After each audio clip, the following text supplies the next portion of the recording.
Well, Shropshire and the Black Country get their chance to shine on the big screen this weekend with the launch of a new comedy movie which is absolutely full of local actors and local locations.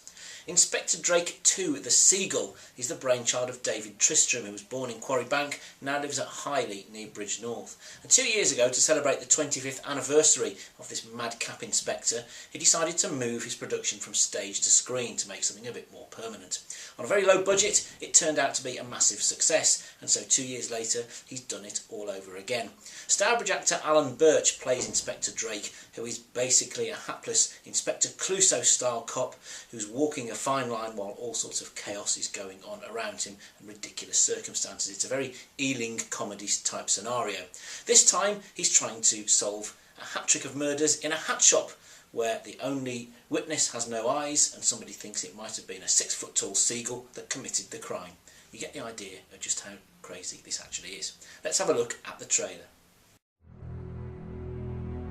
You do realise, Sergeant, that I had a plot of breathtaking ingenuity lined up for this movie. Sorry, sir.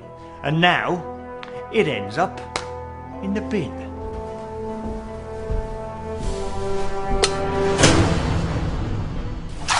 Drake.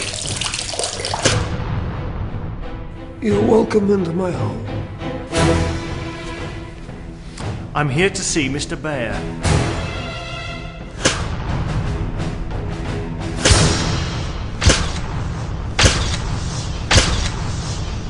Any good?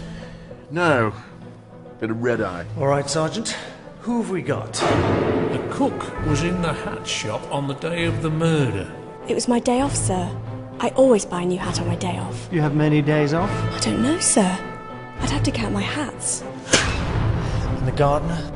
His beard was held on by strings. That doesn't make him a murderer. But it does make it weird. Let's get these back to the lab and we'll run some detailed tests. All right. Thanks, Jack. If we find any more bodies, I'll let you know. Found another body, sir. Jack. Can you describe the culprit? It was a seagull. What colour was it? Seagull coloured. What did it sound like? It sounded like a seagull. A seagull feather. Likely origin? A seagull. And we've left the weirdest till last, sir. Friend of yours? Yes, sir. It's Mr. Tiggles. That's no child, sir. I wouldn't be surprised if she had 360s stamped on her head, sir. Hello, Mr. Tiggles. How are you today? He's not real, sir. Doesn't make sense. But of course it does, sir. The case goes to trial, the witnesses refuse to testify, and Eddie goes free. Exactly. So why kill them?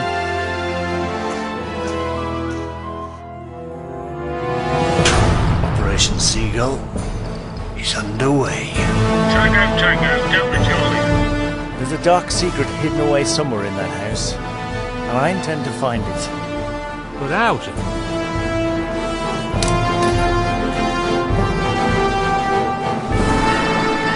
Sir, you need to take a look at this.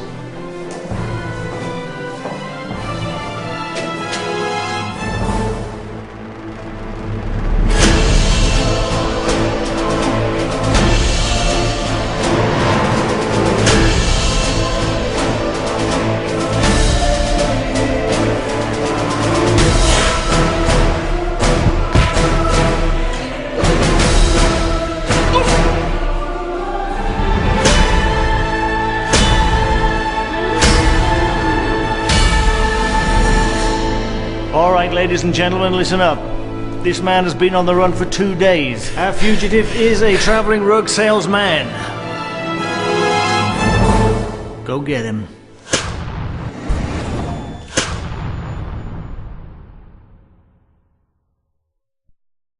Inspector Drake 2 is actually got really high production values. It may be filled with actors who are largely doing things for the satisfaction rather than the money, but they are professional throughout. Don't for a minute think that this is a film that looks like it's been made on a camcorder. It lampoons everything from Star Wars and Indiana Jones to Goldilocks and the Three Bears, and as soon as you actually get onto David Tristram's wavelength, you can see the comedy visual gags coming from a mile away. But what you really then want to do is just sit back, luxuriate and let the doublons entendres just flow over you. I thought anyone who enjoyed the first Inspector Drake film will enjoy this one even more. It's a lot more professional and the actors certainly seem more comfortable in front of the camera. 2 hours of crazy buffoonery. It's showing at the moment at the Lighthouse Cinema in Wolverhampton, but there are more screenings to come around the region quite soon. There you go.